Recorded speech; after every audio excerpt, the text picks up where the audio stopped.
New Year's Eve always brings out the worst kind of optimism in people. It's like everyone decides that one night of glitter and alcohol is going to magically fix their entire year of chaos. I never bought into that, but I still ended up at the party, standing in a crowded living room surrounded by couples counting down to midnight like their lives depended on it.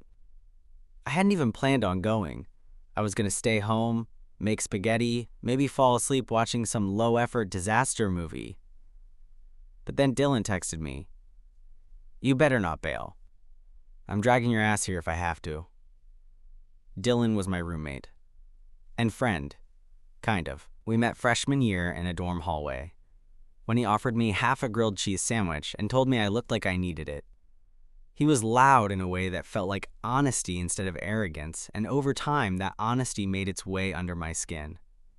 4 years later, we still live together.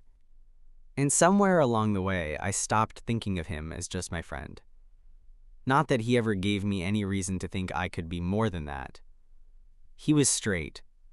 Mostly, I think. He dated girls, flirted with anything that smiled at him. But when we got drunk, there were times he'd look at me just a little too long, laugh at things that weren't jokes, lean in closer than he needed to. But nothing ever happened, and I never pushed it. So there I was, at his friend's NYE party, holding a solo cup of something dangerously red, trying not to look like I was counting down the minutes, until I could leave. "Bro," Dylan said, walking up with a grin and glitter under his eyes. "You look like you're at a funeral." I smirked. "Feels like one." He bumped his shoulder into mine. "Just give it 10 more minutes. Midnight magic or whatever." I rolled my eyes. "You really think someone's gonna magically kiss you just because it's midnight?" He raised a brow. "I didn't say me." That was the thing with Dylan. He never said enough to be clear, just enough to leave me guessing. The music changed to something even more obnoxious, and suddenly everyone was grabbing champagne flutes. I looked around. People were pairing off, gravitating toward their person for the moment. Dylan drifted off into the crowd, swallowed by a swarm of laughter and sequins, and I figured that was my cue to slip out. But as I turned toward the kitchen, a hand caught my wrist. Dylan, he looked confused. His cheeks were a little flushed. Maybe the alcohol, maybe something else. "You're not leaving, are you?" he asked, louder than usual over the music. Didn't think anyone would notice. I did. We just looked at each other for a beat too long, and then the countdown started. 10, 9, 8. The room shifted.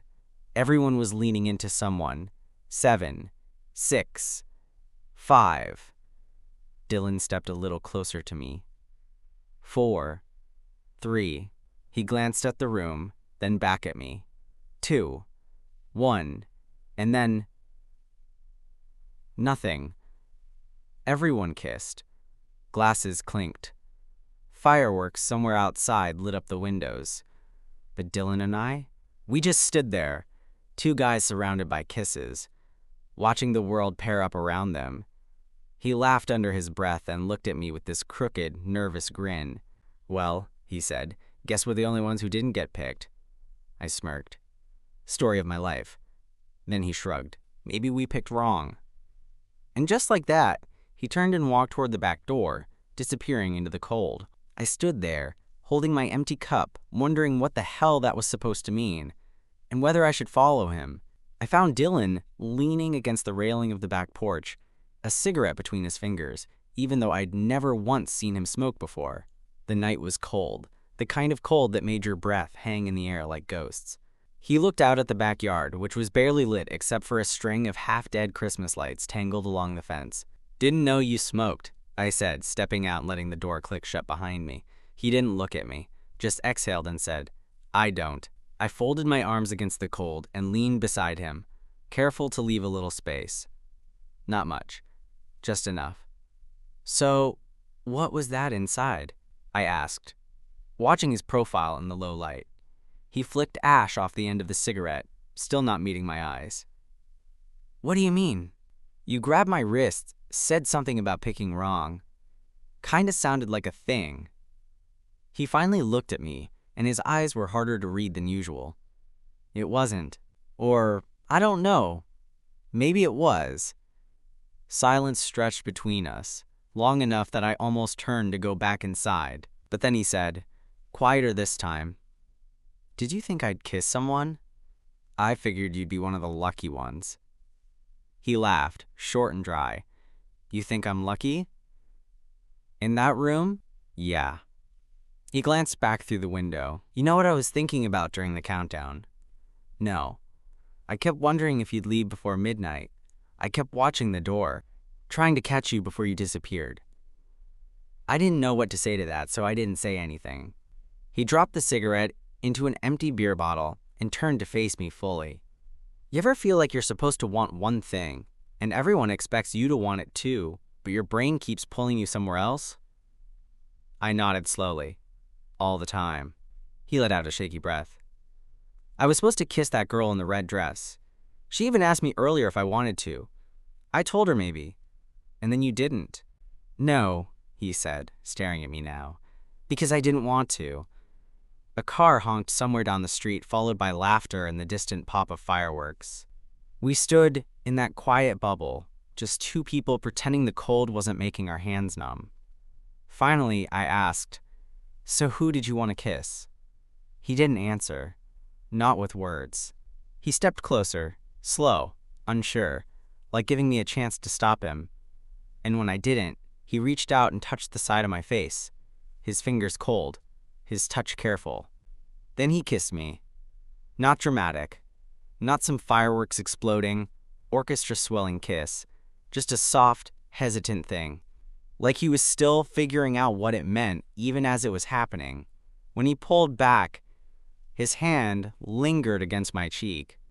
"I guess we're not the only ones who didn't get picked," he said. "We just didn't need to be." My chest was tight in that weird, weightless way, like I couldn't tell if I was floating or falling. "You sure about this?" I asked. "No," he said honestly, "but I've never wanted something I wasn't sure about this badly. And somehow, that was enough, at least for now." The ride home was quiet, but it wasn't uncomfortable. Dylan drove with one hand on the wheel, the other resting loosely on the gear shift. He didn't say much, and neither did I. But there was something in the silence, a weight, a shift. Like we both knew something had changed between us, and now we were waiting to see what we'd do about it. When we got back to our apartment, the lights were off. Just the dim glow of the hallway lamp we always left on because Dylan hated coming home to total darkness. He tossed his keys in the bowl by the door and hesitated before turning to me. "You want something to drink?" he asked, voice casual, like we hadn't just kissed less than an hour ago. "I'm good." He nodded, then walked into the kitchen anyway. I followed, leaning against the counter as he opened the fridge, pulled out 2 beers, and set one in front of me without asking again. We stood there, quiet, sipping, the only sound the faint hum of the fridge.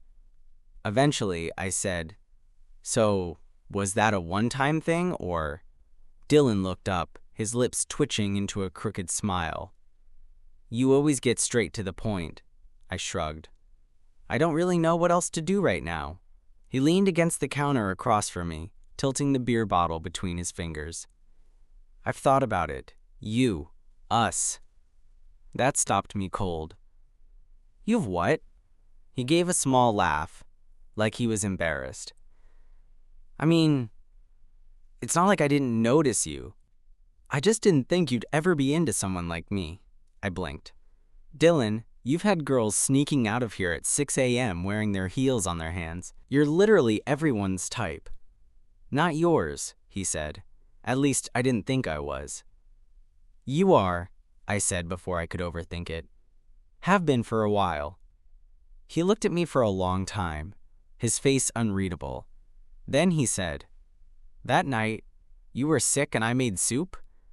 You looked at me like, I don't know, like I was something more than a roommate. I saw it. I just didn't know what to do with it."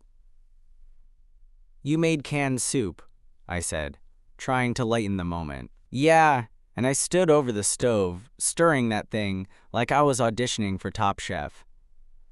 We both laughed then, and it broke the tension in the best way. But under the laughter was something else. Relief that neither of us had imagined it. Dylan took a slow breath and said, "I don't want to mess this up, whatever this is.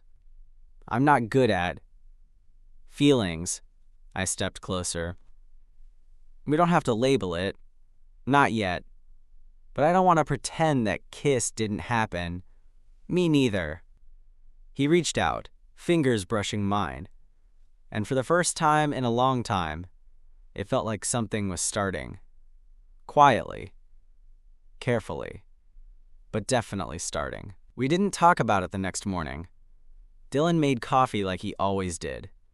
Half asleep, shirtless, hair pointing in all directions. I watched him from the kitchen doorway, quietly amused by how nothing looked different, even though everything felt different. "Want some?" he asked, holding up a mug. "Sure." He poured and slid the mug across the counter without looking up. We stood there in easy silence, the kind you only have with someone who's been in your life long enough to feel like furniture. But then he glanced at me over the rim of his cup and said, "So we kissed." I nodded. "Yeah," and I didn't freak out. "Not yet," he laughed, setting his mug down. "You make it really easy to not be weird about this." I took a sip. "I'm trying. You're doing okay so far." Dylan rubbed the back of his neck, then leaned against the counter with a sigh. "I was thinking about last night all night. Couldn't sleep." "Regret it?" "No." He paused. "But I'm trying to figure out what it means." "What do you want it to mean?" I asked. He shrugged, then looked at me more seriously. "I don't want to play games. I don't want this to be some random New Year's thing we both pretend didn't happen." "Then don't," I said simply. There was a beat where he looked like he was about to say something else, but instead he crossed the kitchen and kissed me again. Quick, warm, still careful. And just like that, the wall between us dropped another inch. The next few weeks were full of quiet shifts. He started sitting closer when we watched movies. His legs would press lightly against mine on the couch, and neither of us would move away. When we went grocery shopping, he'd lean in when he asked if we needed more milk, like our faces being inches apart was normal now. I caught him watching me brush my teeth one night, like he'd never noticed the way I stood barefoot on the cold tile, leaning one hand against the mirror. And one night, when we were both tipsy and stretched out on the living room floor, surrounded by empty takeout containers, he looked over at me and said, "I don't think I've ever felt this comfortable with anyone." I blinked. "Really?" "Yeah. And I don't know what that means. But I like it." It was new territory for both of us. Dylan wasn't used to not having a script. I wasn't used to being wanted. Not like this. We were still figuring it out. Awkward, slow, full of nervous laughs, and too many almosts. But somehow, that made it better. It wasn't about chasing fireworks anymore. It was about something quieter, steadier, something that might actually last. It was late one night when things shifted again. We were both in the living room, each with our laptops, pretending to be productive. I was editing photos from a freelance shoot. Dylan was supposedly working on a presentation, but he kept getting distracted watching stupid cooking videos. He laughed at something on his screen, some chef setting fire to a pan, and I looked up to see him already looking at me. "What?" I asked, smiling. He shrugged. "Just like having you around." I raised an eyebrow. "You say that like I wasn't already your roommate." "Yeah, but now you're... I don't know, it feels different. Better." I nodded, and we both went quiet again, but there was something buzzing under the silence now, unspoken, warm, a little nervous. A few minutes later, he closed his laptop and said, "Can I ask you something?" "Sure." He leaned back, resting his head on the couch cushion. "What are we doing?" I hesitated. "Right now?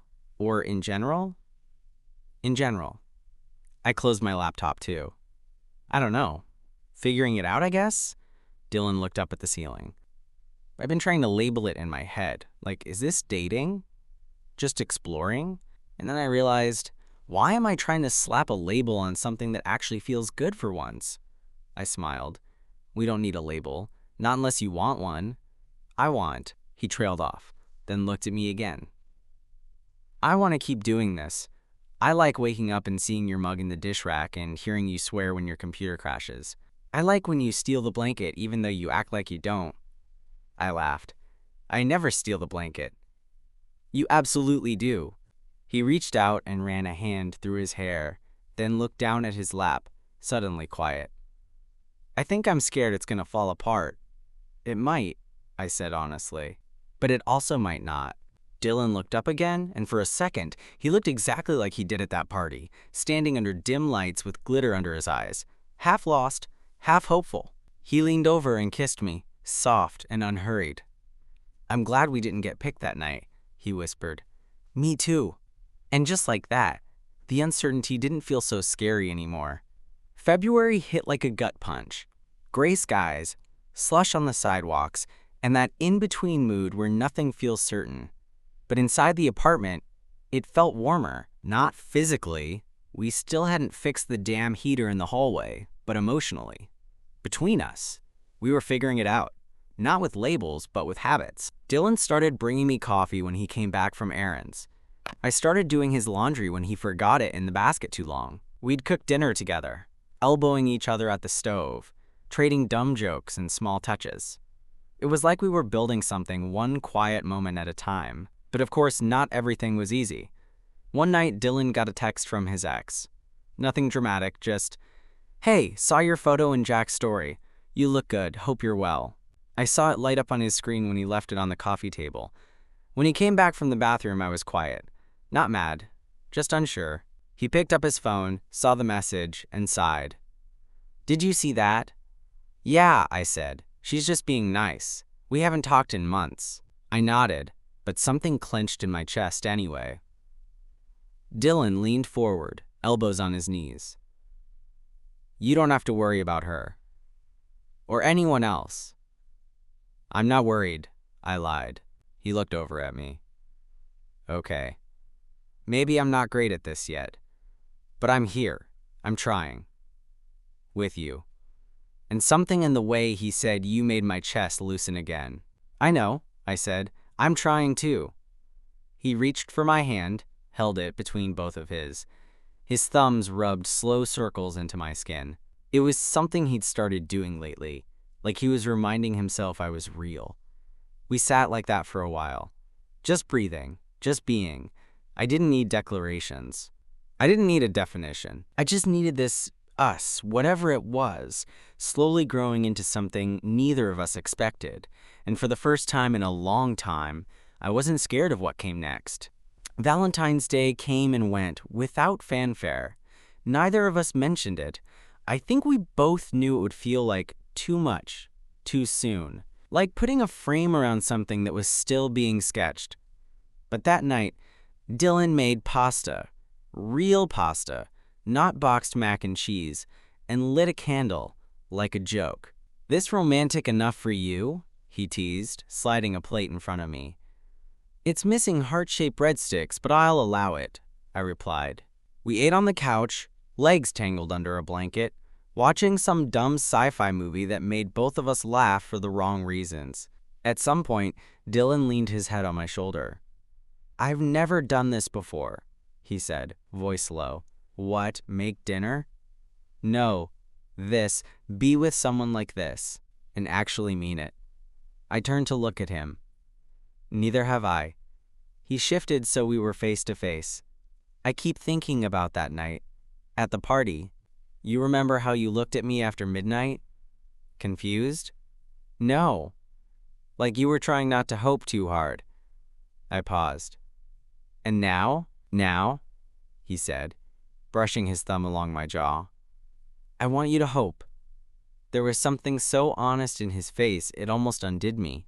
I kissed him then, longer than any of the others. Slower, because this time, I wanted him to feel it, really feel it. That night, we shared a bed for the first time, not just sleeping near each other like we had on drunken nights, but choosing it. Choosing closeness. He curled behind me, arm across my waist like it belonged there. I lay awake for a while, listening to his breathing, thinking about how unexpected all of this was, how a kiss we didn't get had led us here. Eventually, he mumbled against the back of my neck, "Hey, yeah? You can sleep. I'm not going anywhere." I smiled into the dark. I know. And for once, I believed it. Spring came in quietly, like it didn't want to make a scene. Our windows stayed open more often. Dylan started making smoothies in the morning. We were still us, still messy, still figuring it out, but the pieces had settled into something real, something easy. One Saturday afternoon, we were walking back from the store, arms full of snacks and paper towels, when he said, "My sister's coming to visit next weekend." "Cool," I said. "I haven't seen her since Thanksgiving." "She wants to stay here, on the couch." "Also cool." He was quiet for a second. Then, "I think I'm gonna tell her." "Tell her what?" He glanced over, smirking. "That you're more than just my roommate." I raised an eyebrow. "Is that what I am?" He stopped walking. "No, you're more than that. Way more." I smiled. "So what does that make you?" "Nervous," he said, laughing, but then his expression shifted, softened. "But happy." And that's when I realized we weren't just figuring it out anymore. We had figured it out. Later that night, lying in bed, I asked him, "You remember what you said at that party? That we picked wrong?" He nodded. "Yeah." "Well," I said, resting my head on his chest, "I think we picked exactly right." He kissed the top of my head. "Took us long enough." We fell asleep like that, arms tangled, breath sinking, like we'd done it 100 times before. And in the end, it wasn't about who we didn't kiss that night. It was about who we did, eventually. And the fact that it still meant everything.